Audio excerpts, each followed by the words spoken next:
Сәлем құрметті су құйғыштар. Бұл 2025 жылдың шілде айына арналған сіз үшін жұлдыз жорамал. Бұл айда сіздің армандарыңыз, идеяларыңыз, тіпті қиялыңыз нақты жоспар мен іс-әрекетке айналуы мүмкін. Жұлдыздар сіздің жағыңызда, тек сеніңіз және іске кірісіңіз деп айтуға болады. Шілде айының жалпы фоны сіз үшін арман мен шындық арасындағы көпір деп айтуға болады. Шілде сіздің шынайы болмысыңызды қабылдап, шығармашылық қуатыңызды барынша іске қосатын кезең. Ал біз білеміз, су құйғыштарда фантазия молынан, яғни шығармашылық оларға оңай келеді. Энергия, шабыт, тіпті романтика бәрі сіздің өміріңізде бір сәтте тоғысып қалады. Бірақ бастысы қандай да бір қадам жасамас бұрын ішкі түйсігіңізге құлақ түріңіз. 4 шілдеде Венера егіздер белгісіне өтеді. Су құйғыштар үшін сіздің 5-ші астероиде болатын құбылыс. Бұл сізге шығармашылық шабыт әкеледі, романтика көбейе түседі, жан-жағыңызда флирттік атмосфера және әрине махаббат сезімі. Баламен байланыс кеңеюі мүмкін, хоббиларыңыз артуы мүмкін бұл кезеңде. Бұл өнермен айналысуға жақсы уақыт және әлеуметтік өмірде белсенділік танытқан жақсы. Бұл жүрекпен әрекет ететін уақыт, айдың басы. 7 шілдеде Венера мен Плутонның тригоны болады сіздің 5-ші және 1-ші астероиде. Бұл тұлғалық тартымдылық артады сізде, өзіңізге көрсетуге, өзіңізді жұртқа немесе ортада көрсетуге ұмтылыс болады сізде. Сахнаға шығу, немесе блог жүргізу, балалармен байланысты маңызды шешімдер жасайсыз. Және бұл жерде сонымен қатар 7 шілдеде өте маңызды астрологиялық оқиға, 7-8 жылда бір рет болатын оқиға, Уран планетасы жаңағы орын ауыстырады аспанда. Уран сіздің 5-ші үйге өтеді.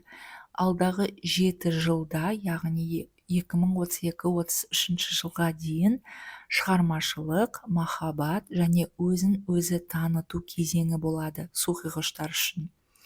Енді сіз өзіңізді бұрынғыдан өзгеше қырынан көрсете бастайтын боласыз.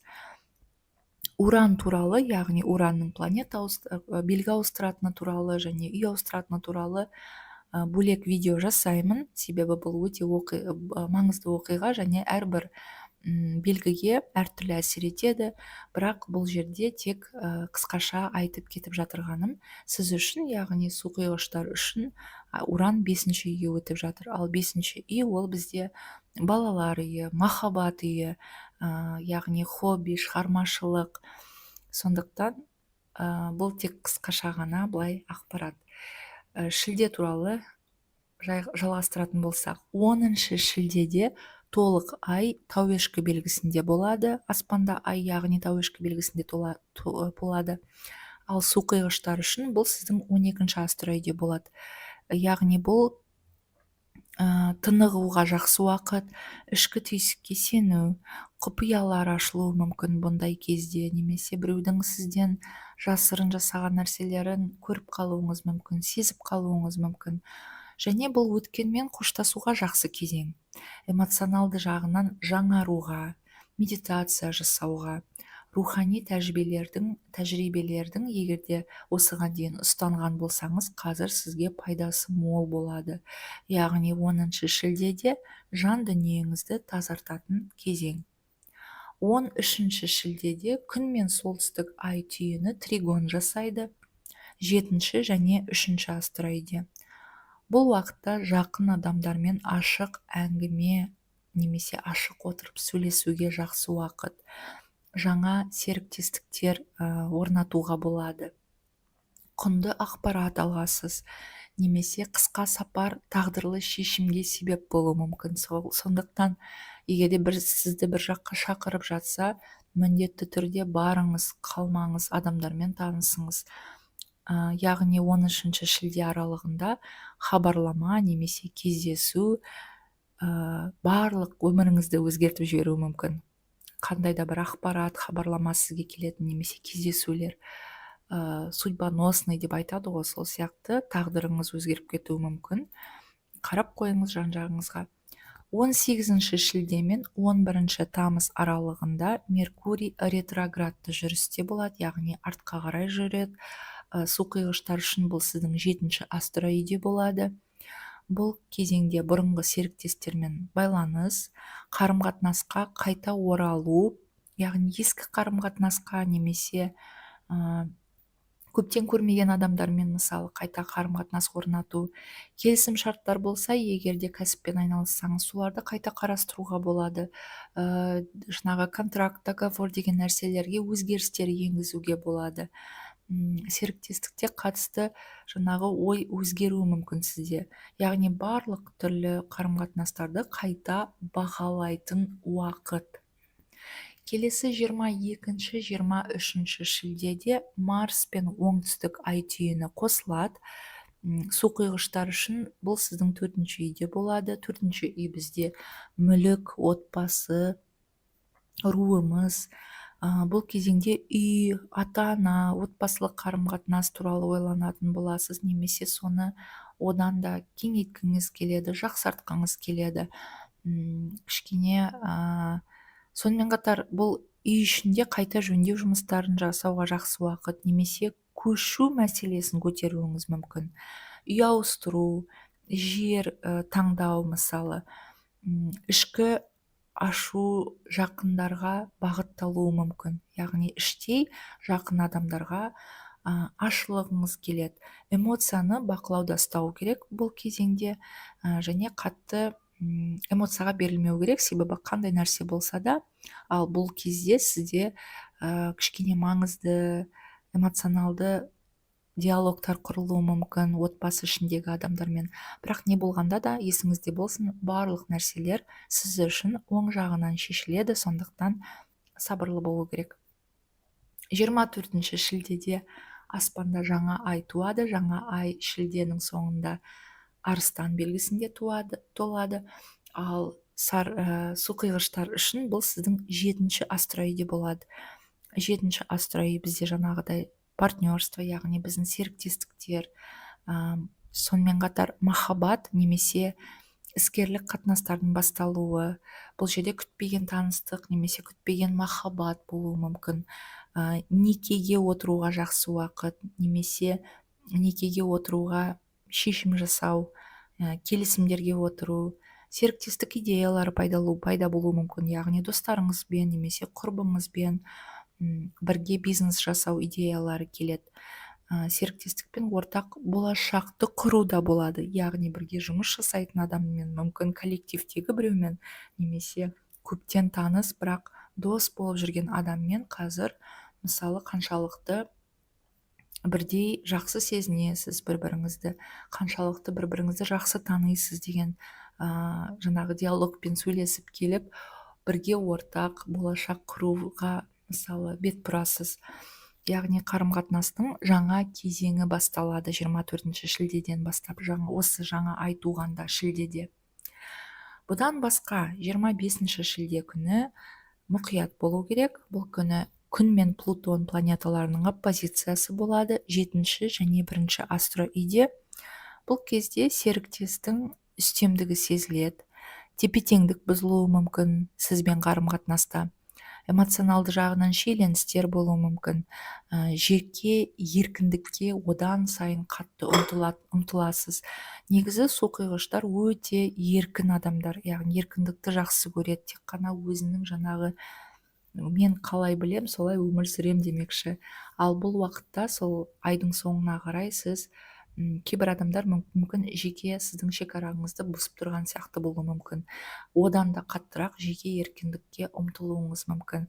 Бұл қарым-қатынаста шекараны нақтылайтын уақыт, және өз қажеттіліктеріңізді адамдарға айту міндетті түрде қажет. Яғни егер де сізде қандай да бір қажеттіліктер болса, оны біреулер сіздің ойыңызды оқиды деп қоймай, кәдімгі сөзбен ауыздай жеткізу керек, айту керек нені қалайтыныңызды. Келесі 31 шілде күні күн мен ретроградты Меркурий қосылады 7-ші астроиде. Су құйғыштар үшін бұл бұрын басталған қарым қатынасты қайта жандандыруға жақсы уақыт.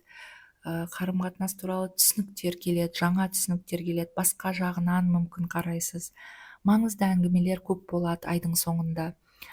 Кешірім беру біреуге, немесе сіз біреуді кешіресіз, немесе біреу сізді кешіреді. Яғни көптен болып тұрған бір ашық диалог құрылады сізде, не болғанда да. Бұл күні жүректен шыққан сөздер ем болады, сізге болсын, немесе сіздің айтқан сөздеріңіз біреуге болсын.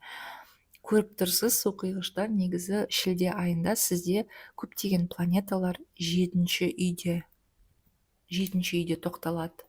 Бұл өте маңызды, себебі жетінші үй бізде жаңағы айтылғандай 5-ші үй, 7-ші астро үй, екеуі де жаңағы флирт, махаббат, жұрттармен қарым қатынас, ол бірге жұмыс жасайтын адам болсын, немесе сіздің жеке өміріңіз болсын. Яғни бұл айда қарым қатынас сұрақтары адамдармен сіз үшін ең бірінші орында болады. Тағы да бір нәрсені айтып кетейін.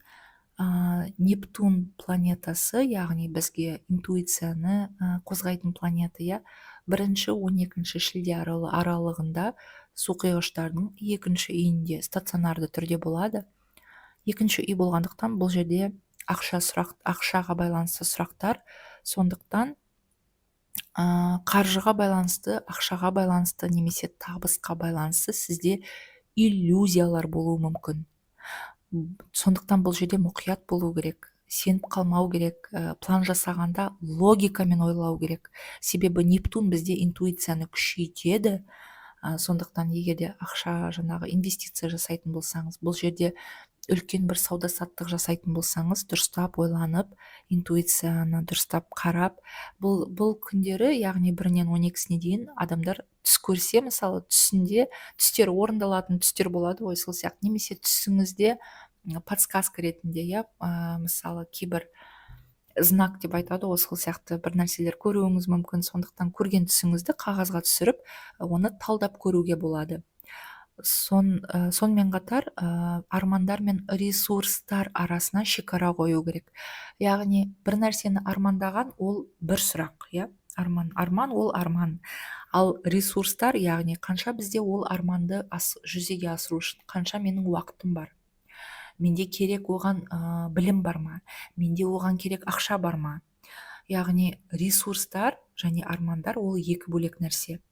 Оларды алмастырылмау керек. Егерде қандай да бір жоспар жасайтын болсаңыз, немесе армандарыңызды жазып, армандарға жетелеген кезде де ресурстар туралы ұмытпау керек. Себебі кейде адамдар мысалы бір нәрсе жетіспей тұрып, бірінші қадам жасап қою мүмкін, ары қарай жеткізе алмай қалады деген сияқты. Сол үшін бұл жерде өзіміздің жаңағы күшімізді дұрыстап білуіміз керек, немесе санаулы жасау керек. Санаулы шешім деп айтуға болады.